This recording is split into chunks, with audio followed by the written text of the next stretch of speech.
Hey guys, welcome to Wrestling Days and welcome to today's unseen video. This is where we round up all the big talking points from social media. The biggest talking point actually might be Charlotte and Tiffany. That thing is everywhere today.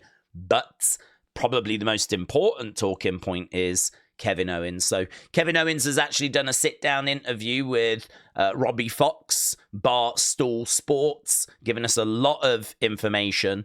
I know there's some people out there thinking this is a work, and listen, it still may be, but everything is pointing towards this being legit. I didn't get work vibes from the actual segment itself.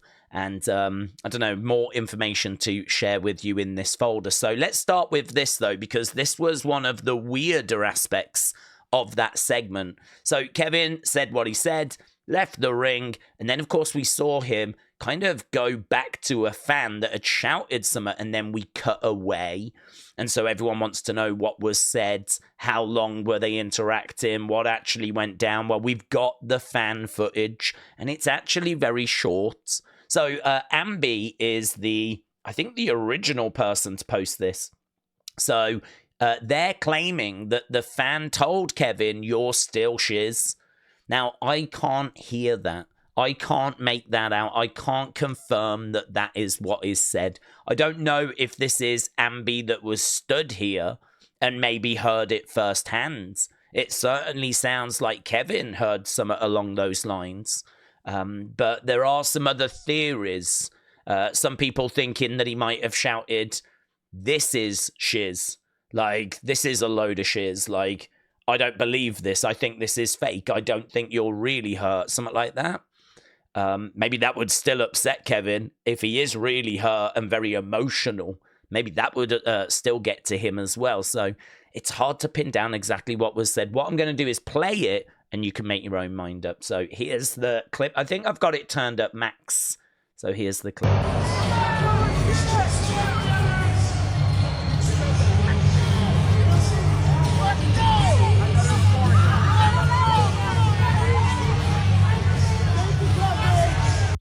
So it's actually very short. I'll play it again. You can see it's right at the very start that whatever is said is said.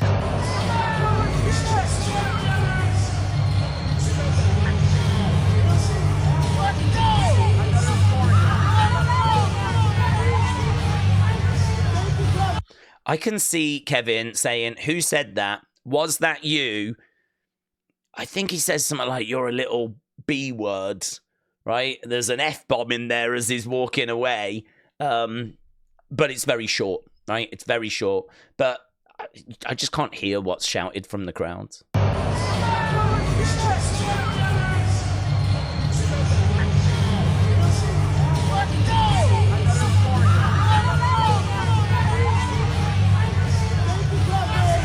My favorite is that guy at the end. "Thank you, Kevin." I don't think that's the one. I don't think that's the person that's just been berated. But I do like the fact someone in that area is like, "Oh, thank you, Kevin." So there we go. Make of that whatever you will, but obviously emotions very high. Sweet Chin Wrestling, thank you. So here is a clip from that interview. We're not going to play loads of clips because obviously go and check it out. We do have quite a few quotes from it to kind of talk about, though. But here's a clip of Kevin on that interview. Doing this for 25 years, I feel really great. And even now I feel great. I do. It's not like a constant problem. But over the last few months, I've had an issue in my matches that made me go, I think something's not right. And then we looked into it and found out, yeah, there's something going on with my neck.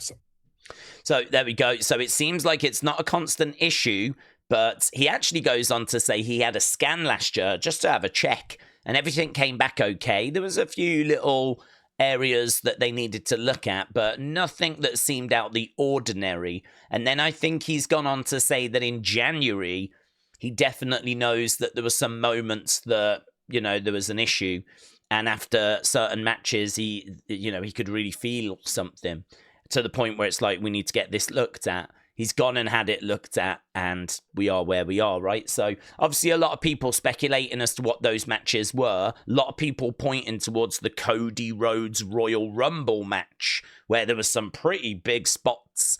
But actually, Kevin has come out and said a lot of people think that the injuries happened from those nasty bumps. But I'm telling you, it happened in a regular match. No hardcore things, nothing. There were 2 very simple things that I have done a million times. So I don't think he's actually saying the exact match, and he's not saying the exact moments. I'm not sure why. Perhaps because he doesn't want any kind of negativity on the person he was wrestling. Perhaps, he knows that it's one of those things that happens in wrestling, and maybe, he doesn't want any hate or negativity going to his opponent when they don't deserve it. So he's saying it was just in a regular match, and he believes it came out of 2 very simple moves, simple things that he's done a million times before. So there we go. Again, more interesting news. He went on to say about he's not spoke to a surgeon yet. He's going to do all that on Monday. He knows that it's kind of 6 months, 8 months, 12 months. It's kind of that ballpark. I don't think he's expecting to come back in 2025. He said it's in that range. I really don't know. It's all really new right now. And the reason why I say I don't think he's expecting to come back in 2025 is Elle got in touch to say that she watched the interview, and apparently Kevin mentioned that he's pretty bummed that he won't get a chance to wrestle Cena. And we know this is Cena's final year. I would imagine Cena Kevin was a possibility. I can't give you a reason why we wouldn't have got to that match. So I think that was a possibility. But I think Kevin's probably under the impression that, if he's going to need neck surgery, best case scenario would be 6 months. That would take us all the way to, what is it now, April? So that would take us all the way to October. And that's best case scenario. And we don't know how many dates John would have left. Plus also, do you really want to get into a big match? It might be that Kevin comes back and has to do some tag work, kind of ease his way in. So I think he's very much under the impression that anything in 2025 is pretty much looking like it's not going to happen for him now. There's a sit-down interview with Cathy Kelley coming, which I would imagine they're going to air maybe next Friday or maybe even Monday. So, yeah, looks like that's on the way. Wrestle Night, thank you. And he also talks about Matt Riddle. So, again, Wrestle Night, thanks. So, Matt Riddle, this is just completely off topic, but Matt Riddle said that he couldn't get a word in when he was working with Sammy and Kevin. And Kevin has basically come back and addressed like that he was hard to work with. He said, well, that's funny coming from Riddle. I've got nothing against him. But, to me, it's a guy that had amazing opportunities handed to him, like being Randy's tag partner and basically getting to ride the coattails of a legend. And he managed to screw it all up, not because of his abilities, but because of his own attitude, poor choices. So for him to say that we're hard to work with and he couldn't get a word in, there's a pretty good reason for that. He does go on to say, though, he's probably right. He probably couldn't get much of a word in because, look at his experience, look at our experience. Like, look how long we've been doing this. Look at our resume compared to his resume. So there probably is some truth to the fact that he was trying to contribute ideas and they just weren't really having it. So perhaps they were actually a little hard to work with. But I think in their minds, they were hard to work with because, listen, we know what we're doing here. We've got this. We've done this many times. We know what works. We know what doesn't. So, I don't know. I hope there's not too much beef here. I kind of get the feeling that he's probably not lying. But then I get the feeling that they also just wanted to put on the best thing possible. So, yeah, a little bit of a funny insight there. Oh, and the final thing here. So, basically, Kevin was very frustrated that the news came out before he announced it. And he was very frustrated that someone in the office had spoken. He said that he was told it wouldn't leak. And, he says there's probably departments that only know because they, for some reason, really have to know. But they shouldn't really know, and it's come from one of those. So, he's saying, I bet this has come from, a HR department or something like that. He didn't name HR, but I'm trying to think of what departments would need to know in advance. And it's probably a HR department. I don't know that it would be a finance department, but it's going to be somewhat along those lines. Maybe a marketing department, like if you've got any Kevin Owens shirts in the works, put them on hold, something like that. So, you know, all these departments need to be told these things. They will have been told to have, you know, kept it to themselves. But this is where leaks can come from. It's not always the wrestlers. It can be the various departments that work at WWE headquarters. So he was very frustrated at that. He said that he was robbed of the ability to, you know, tell the world the news himself. So there we go. That was the Kevin update stuff. And obviously there'll be more on that. If he's getting scanned on Monday, then we may find out the severity and we may find out timelines, and I'm sure we'll get more news. Lots of speculation as to who should face Randy Orton now. Few people saying that it should be Nick Aldis, which could be fun. Don't know how I feel about that, because we haven't really built Nick Aldis up as any kind of threat. We haven't really built him up. A lot of people don't even know him as a wrestler. If you watch the NWA, then you would, because he was a brilliant NWA champion. But yeah, a lot of people might not know him as a wrestler. So I don't know. When I look at someone like Karrion currently sitting on the bench, and we could, you know, do something there, I kind of feel like that might be a better option, or an Andrade or a Carmelo Hayes, or I don't know, a Braun Strowman. I think there's plenty of options. Nick Aldis is in the mix. I'll be surprised if it goes that way, though. Right, let's get into flipping the rest of the news, and I feel like this folder's going to be dominated by Charlotte and Tiffany. We actually got this look from Ludwig, so Wendy, thank you. Here's Ludwig responding to Charlotte. About as sincere as flowers from Bart's shot. Please do not flatter yourself. Please do not flatter yourself. So if you did think there was any truth to him being in her DMs, which I don't think anyone really thought there was, he's making it very clear. Love, don't flatter yourself. I am the color red. Shout out to you. So remember what Roman said. The moment I'm not with the wise man is the moment you won't see Tribal Chief anymore. Now, if these two do part ways, then I wonder if it's true that we won't see the Tribal Chief anymore. That doesn't necessarily mean that we won't see Roman anymore, because it could be a character change. It could be a change in his gimmick. It's very interesting. I mean, there's theories abound that Heyman's going to betray Roman. A lot of people thinking he's going to side with Seth. Some people thinking he's going to walk away with CM Punk. Some people thinking he might be staying with Roman. So we're going to have to wait and see. I'm seeing theories pretty much in every direction at the moment. But yeah, if he does end up losing the wise man, it will be very interesting to see what's next for Roman. I don't think he would walk away, though, because he's got it pretty good at the moment. A reduced schedule. He gets the best of both worlds. He gets to be a global superstar, an inspiration to millions around the world. He gets to do it on a reduced schedule, and he gets family time as well. And he gets paid very well. I don't really know why he would walk away from that, to be honest with you. I kind of feel like you work hard to get into these positions. I don't know why you would walk away from this position now. Maybe if Hollywood was calling and he needed his time for something else. But yeah, I don't think he walks away. But I do wonder if it means we may see a character change. Here's Andrade. Look at this, 1.5 million, right? He said, I wish you the best today and always. You are an incredible woman. So send in thoughts and love over to Charlotte Flair. Obviously, his former wife, I believe it was Charlotte that actually started the divorce proceedings. So there's every chance that Andrade genuinely still has feelings towards Charlotte. Certainly seems like there's no ill will there.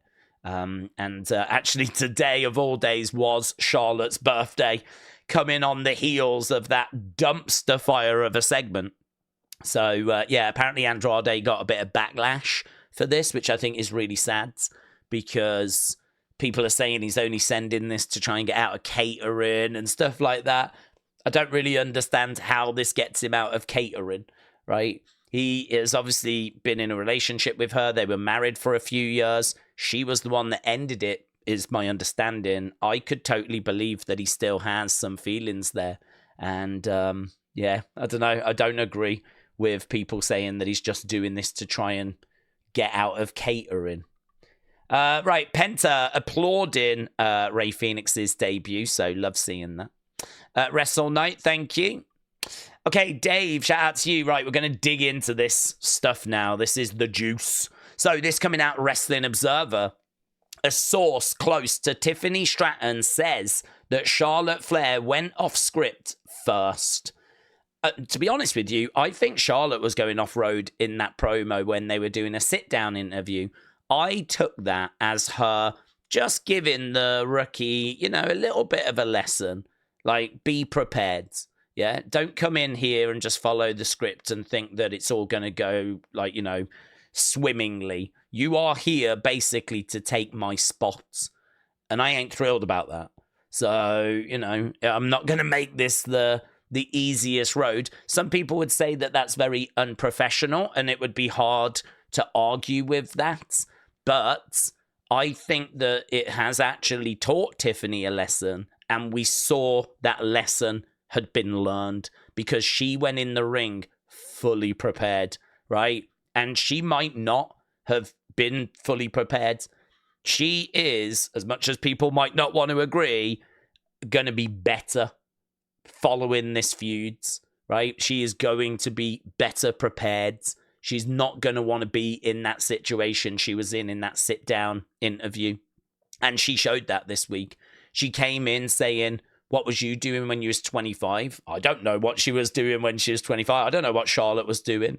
She was like, you was trying to make it in volleyball. And she knew. She had clearly done her homework. She knew that Charlotte was 0-3 in failed marriages, right? So she had that up her sleeve as well. She spoke over Charlotte at the start. She brought more energy this week. This was a much better performance from Tiffany Stratton. I do think it was a bit of a shame that the crowd got in the way. I would love to have seen Charlotte going toe-to-toe with Tiffany, just shooting, right? I sort of feel like the crowd got in the way of Charlotte and Charlotte couldn't get the words out because the crowd was too loud, and she ended up just like... She even at one point said, you have the last word, Tiffany. But Tiffany didn't even back down at that point. Tiffany actually was like, outside of the ring, you're the queen of shiz. You might think you're the queen in the ring, but outside of the ring, you're the queen of shiz. You're going to be all alone. What is it now? 0-3, dropped the mic down, quickly got out the ring. So, I mean, this was so explosive. But apparently, a source close to Tiffany said it was Charlotte that went off script first, which I could believe, and Stratton retaliated. Stratton rolling out of the ring was an attempt to avoid the situation getting worse, and it really comes off that way. She sort of says this horrific line of, what is it now? 0-3. Like, what, 3 failed marriages now, which apparently was not in the script. She says that, drops the mic down, and quickly gets out of there. Because honestly, this thing could have easily broken down into a catfight. These two could have been going at each other for real. Right, because some of these jabs were really getting through. And I actually think Charlotte's in a very vulnerable place. I mean, she did an interview the other day where she was like how hard last year was. She had failed in her marriage again. She was, you know, failing at work because she was out injured. She was, you know, putting in the work to try and come back. And I think that, like, she is kind of really struggling, to be honest with you. I think that life is kind of really, you know, getting at her. So I think she wanted to come back and kind of show, no, I can do this. I am good at this. I don't want to just like roll over. And she got murked. I mean, there's no two ways about it. The crowd got to her. And so she couldn't get out what she wanted to say. She could. She had some great, well-prepared lines. And it's clearly a dub for Tiffany. There ain't no dubs coming in Charlotte's direction after that segment. But to be honest, the whole flipping segment was a dumpster fire. So the situation between the two had been brewing. There is said to be more heat on Charlotte than on Tiffany at this point. Although the stance is neither of them were in the right. So there we go. That coming from Wrestling Observer. Internal reaction. So let's have a look at this, shall we? This is the internal reaction. So more reaction, right? So according to Sean Rossap, one of the messages he received from someone backstage who wasn't watching the show live questioned whether what they were reading was real or was it some kind of fan fiction. So I don't know if Sean sent them some of the lines that had been said. Like, can you confirm this is in the script? This is in the rundown. And apparently someone backstage was like, is this what's been said? Or is this some sort of fan fiction? The segment came off as messy. Many within the roster believed it was unscripted, leading to even more chatter behind the scenes. He said, Sean Rossap said that the situation quickly became a hot topic amongst the roster. The Tiffany and Charlotte thing, oh boy, it was a hot topic. It was messy. The roster believes it was unscripted, messy type of thing. So that was the reaction backstage, probably amongst the talent, I would imagine, the producers. That was the reaction. Here's Stu Bennett. Wade Barrett. He said, I wanted to be Sir David Frost. I ended up as Jerry Springer. Can we just agree? The worst moderator ever. The worst moderator ever. I don't actually know what he did, apart from a couple of times standing and just put his arm in there like, come on, ladies. Let's not get physical. So James, shout out to you. Right, yes, this has been announced as well. I think Penta said that he's got a match with Dominik on Monday. So Penta versus Dominik on Monday. So NWL Ninja Jelly, thank you. Oh, we looked at this yesterday, but we couldn't get a good look at it. You could sort of just make it out in that video of Naomi following Smackdown, but there it is. There's that bump on her head, clocked. Naomi via Instagram. John Cena shared a low-resolution image of Charlotte Flair. So, I mean, I would imagine this is probably because it's her birthday. I would imagine it's that. I don't think it's anything to do with her segments. We know that he shared a picture of Randy on Randy's birthday, so I think it's probably nothing more than that. But it works on another level because of the amount of heat that she's getting. The amount of hatred that she's getting. You know, John Cena would probably like to, you know, praise Charlotte and like highlight her because he's trying to get as much heat as he can as well. But I think it's probably nothing more than it was her birthday. And then there is a video doing the rounds, but there's not much to it, to be honest. It's just what happened after SmackDown. So here you can see that after CM Punk was kind of standing over Roman after hitting that GTS, he goes over, gives Heyman a bit of a hug, bit of a kiss, gets out the ring, goes into the crowds, stands in the crowds. You can't really see much of that, though. Just in the background, he goes into the crowd, in with the people. Roman gets out the ring this side, Paul out that side, and that's the end of it, really. So that was the little video that was kind of doing the rounds. But this was the biggest talking point, the bit where he goes over and gives Paul Heyman a little kiss. So love that for them. So there we go. Little bits of news doing the rounds. I think we've got a few bits of fun. So OG and only Mark C, shout out to you. Natalya has changed her bio. Slaps harder than Travis Scott. So there we go. Natalya changing her bio. Wrestle Night, thank you. Live footage of Ludwig asking Dominik for advice on how to deal with the Tiffy Charlotte situation. I like the thought that he was actually asking for Charlotte's number. I like, have you got Charlotte's number by any chance? I know that you've managed to get with Rhea and Liv. I just wondered maybe, I don't know, if you got Charlotte's number at all. Triple H's thoughts said, this is fun. So yeah, this is like a sitcom intro, but but for producers, backstage people, technicians, referees. Let's check it out. Referees edition. It's a rare condition this day and age to read any good news on the newspaper page. Love and condition of the grand design. Some Hey, Dan. say it's even harder to find. There's Jason. Oh, got a little bottle of Prime. Magic clue inside Don't know what this these is. gentle walls. 'Cause all I Little see Nate. is a tower of dreams. Real love bursting out of every scene. They had it upside down. It's the bigger love of the family. I would so watch this show. I would so watch that show. Oh my God. This is fun, wholesome content. Hashtag family matters. Oh, this is a great story. So Jericho revealed that when everyone was stuck in Saudi Arabia, he actually sent a tweet out going something like, this always happens to Brody Lee, or bad things always happen to Brody. Something along those lines, right? And basically Vince on the plane called up Jericho. He's like, you're making fun of my business. And Jericho was like, no, have you read the tweet? And Vince was like, no.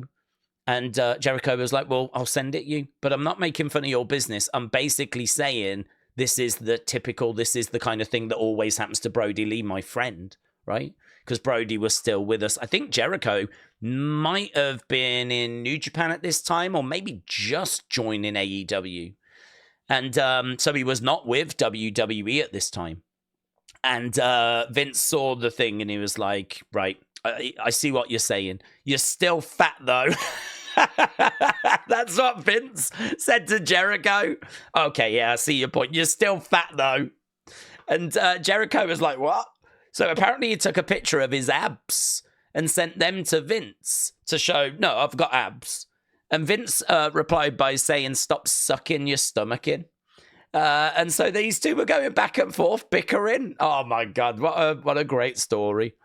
I think they had quite a good relationship in the sense of, you know, Jericho would always be happy to kind of talk back to Vince that way. Very similar to, like, Undertaker. He kind of has that relationship where he's not scared of Vince. He'll, you know, tell Vince what he's thinking, whatever. But, yeah, just a little glimpse as to kind of some of the messages Vince was receiving as the talent were, you know, being held hostage in Saudi Arabia. Oh, this is great. This is great. The Kevin Steen show. So Fightful posting this. So check this out. The weirdest thing I did for theme music is... Let's see if I can make it bigger first. There we go. The weirdest thing I did for theme music is when I used to play with my action figures. Mm-hmm. I would have the music queued up for the guys' entrances. But for Steve Austin, I felt like the music wasn't enough. I needed like a special effect. Sure. So I threw a mug on a wall to do the glass break. Wow. But I'm stupid. Yeah, you First of all, the mug is not glass. It was whatever they're made of. Yeah. I threw that fucking thing as hard as I could at a wall. And it wasn't a brick wall or anything. It was just a regular wall. So it just caved in and stayed there. My dad came home. That's a hell of an effect. I was 17.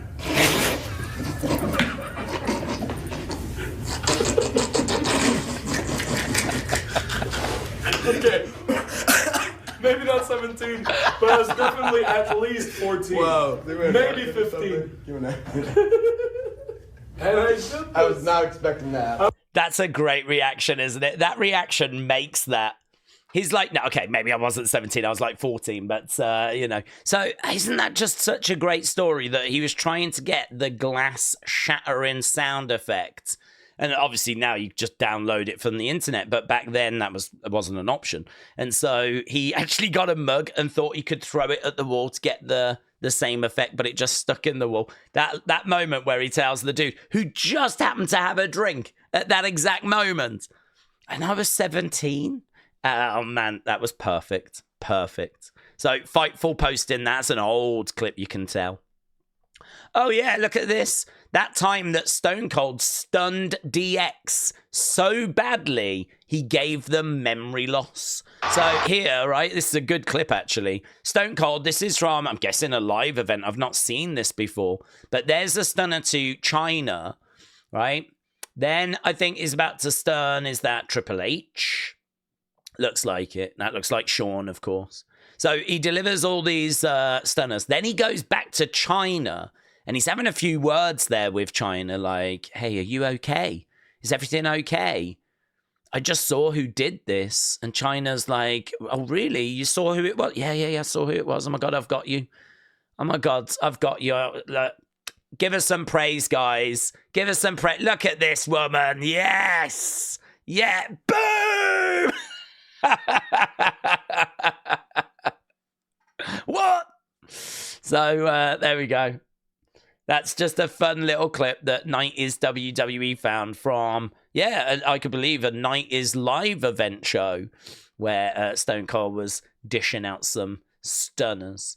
Wrestle Night again. Thank you, my friend. Loads of good stuff from Wrestle Night today. I really like this. So this is that Spookala. And actually, I think in our next folder, we're going to see that Kevin Owens is there this weekend. So I'd imagine he's going to be inundated with people meeting him and, saying they're sorry to hear the news and seeing if they can get a bit of an update and whatever. So I'm sure there'll be lots of Kevin pictures around tomorrow. But check this out. Look, there is someone that turned up dressed as Mercy the Buzzard, Dexter Lumis. And there's Karrion staring at him. So that's a really fun picture, I agree. Great photo, I agree. So let's go other, shall we? So Becky Lynch is going to do an improv show. I would love to see Charlotte and Tiffany do an improv show. Just put them two on stage, no script, open mics, let's go. I don't know how many tickets they're going to sell here, but they will sell more if they just get rid of all these boomers. Charlotte, Tiffany, live microphones. Off you go, girls. Off you go. So Becky is going to be doing that on, I think it's April 11th, in person and available to watch online as well, apparently. Oh yeah, Wrestle Night. This is interesting. So I have seen a lot of these coming through, but I've not really been including them all because I've kind of been waiting for this. I wanted an image where they're all on there, but Bloodsport is drowning in WWE talent this year. So GCW Bloodsport is taking place on Thursday, April 17th. That's the day before the go-home Smackdown for WrestleMania, 2 days before WrestleMania. Obviously, they want people traveling into Las Vegas to go to this and to watch this on the Thursday. Then watch Smackdown Hall of Fame on the Friday. Then Stand and Deliver WrestleMania on the Saturday. Then Slammies at WWE Worlds and WrestleMania Day 2 on the Sunday. Then Raw on the Monday. Then NXT on the Tuesday. Well, WWE don't actually have anything on the Thursday, but this is where GCW have come in and gone, we'll do it. So they're doing that Thursday, and there's loads of WWE talent. We got Natalya, we've got Pete Dunne, we got Karrion Kross, we got Tavian Heights from NXT, Shayna Baszler, Carmen Petrovich from NXT, Charlie Dempsey from NXT. And a very interesting question, Wrestle Night saying, any thoughts on doing a stream? I hadn't, because I hadn't actually realized how much WWE talent were involved. But yeah, I am interested, because I don't think I'll be doing anything that Thursday, and my hope is that I will have everything set up by then. The only thing I'll be a bit worried about is that close to the weekend, and such a big weekend, like losing my voice. That would be my only concern. But maybe as like a chilled stream where we just watch and chat and for a few hours, there's a chance. I'm not going to commit to it yet, but it's on my radar. Let's put it that way. Right, there we go. Spookala, Kevin Owens is going to be there. 100% of proceeds go to the Florida Disaster Fund. So this is a big comic convention in Florida, Tampa, and that's this weekend. So Kevin Owens is going to be there. Right, CM Punk versus Roman Reigns is currently planned for SummerSlam. I've put it in this folder because I don't know that as a source. The only thing I can tell you is that WrestleSeek posted this and it got about 200,000 views. So I got tagged in this quite a bit. But again, I always look to see where's the information coming from. And I just don't know that as a source. So I'm not putting any stock in this. I even debated whether to include it or not. But I thought it's probably best to include it, let you know what's being said, and let you know that I've got doubts about it. The only reason I've got doubts is because it absolutely could go this way. I would not be shocked if this is the match. But no major news outlet is reporting this. It's coming from this account, which, if I hover over it, have got 4,400 followers, which is not bad. But I don't know, is that really where you're going to get your wrestling news from, you know? It could be someone that's coming through and growing. It could be a load of BS. So I put no stock in this whatsoever, but I just wanted you to know that it was something that was doing the rounds. Kelly the Wise Lady, shout out to you. I don't think there's much salt that needs to be taken here. I don't really think there's anything to this. There is a production truck that has the Wyatt 6 on the side of it, and I think Nikki is just showing that off. That's it. I don't think this is teasing anything. I don't think this is teasing that they're going to be at a certain show or teasing that they're going to be at WrestleMania. I don't think that. I don't get any vibes of that. I think she's just showing off a production truck that's got the Wyatt 6 on the side, which we know there is one. I think we've featured it in a previous Unseen. So, again, just be aware that's something Nikki posted today. Joe Gacy also posted Saturday. 1, 2, 3, 4, 5, 6, 7, 8. I don't know why there would be 8 Saturdays. It makes me wonder, is the 8th of a month on a Saturday going to be significant for something, anything? I really don't know. Some people wondering if it could be that this is going to be WrestleMania Saturday, but I mean, yeah, you know me. Unless it comes from the official account, I don't put much stock into it. But again, just something to be aware. And here, Nikki Cross just posting this art from Dexter Lumis. So, Wrestle Night again, thank you. Okay, let's go community. So, Octo Gaming said, wore my Wyndham shirt, let me in, when I went to see The Used tonight. So, hope you had a great time, my friends. Love that shirt as well. I think that's an awesome shirt. Looks really, really cool. So, I hope you had a great time. Wild Child Billy picking up the new Zelina Vega shirts. So, shout out to you, buds. So, Wild Child Billy, I hope you enjoy that when it arrives. Real John getting a follow from John Cena. Congratulations. The Devil's favorite dipshiz said, Cena's WrestleMania 41 is in Sin City. I thought I would get some customized Raiders jerseys. So, here, look at that. Had to get the captain's badge for Cody as well. So got the captain's badge. On the back of the one, it says Rhodes. On the back of the other, it says Yeet. So we've got like a Jey Uso themed one and a Cody Rhodes themed one. So yeah, very fun. Very fun. So Devil's favorite dipshiz. Shout out to you, my friends. And Parker, Tiffy Time, said, I forgot to show my other auto from Tiffany yesterday. So got another signed item as well. So there we go. A couple of signed Tiffany Stratton items. So that collection is growing. So I'm sure you'll be getting pop vinyls and figures and so much stuff over the years. She's a big, big talent. And I still think she gets the win against Charlotte. I still wonder if that's why Charlotte was kind of making it a little tricky, because she knows ultimately she's going to take the L. So, you know, why not make Tiffany work a little bit in the build? And as I said earlier, and I still stand by it, I think this experience ultimately will be a really good one for Tiffany, because I think we saw already she went into this week's promo a lot more prepared than I think she went into that sit-down interview promo. So if she can kind of carry that going forward, it's only going to make her better. So there we go. Community folder. Awesome. Let's go. I think we might be done with everything, you know. Let's go. Did we do this one? Oh. What's this? Liv Morgan opened. This is a secret folder that even I don't know about. Liv Morgan opens up about a potential dream match with Paige. She said, I'm sure that Paige wants to take me on. I grew up watching Paige, so I'm open. If she wants to get beat by Liv Morgan, the greatest of all time, then I'm happy to do it. So there we go. That coming out of the recent interview that she did, that she'd be more than happy to give Paige a beating. Oh, yeah, and Penta was talking here about how he would love to do a mask versus mask match. And he said that he would love to do a mask versus mask match against, and he made this guy guess, and the guy was like, Rey Mysterio, and he was like, no. And he was like, Dragon Lee, and he was like, no. And he was like, how about your brother, Phoenix? And he was like, bingo. So there we go. That would be his dream match, mask versus mask, Penta versus Phoenix, and that would be pretty sick, wouldn't it, actually?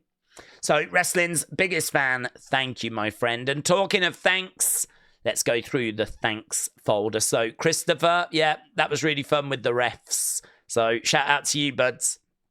Claire, at Wrestling Podcast, thank you, guys.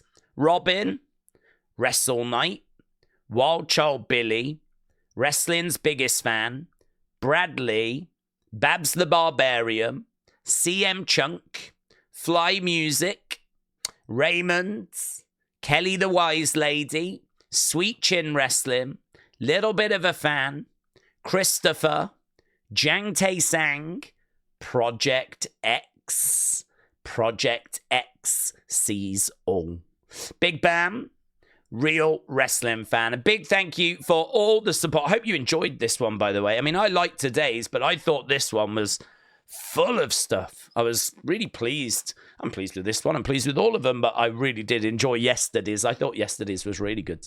So, yeah, thank you for all the support. Nice, juicy. I only just noticed 42-minute episode today. Oh, some of you will be pleased. Some of you might be crying. I'm not sure. I tried to make them like 20, 25 minutes. It's never going to happen. But, you know, the battle will always rage on. So thanks for watching. Appreciate it as always. Enjoy the rest of your evenings. And I'll see you again next time. Bye for now.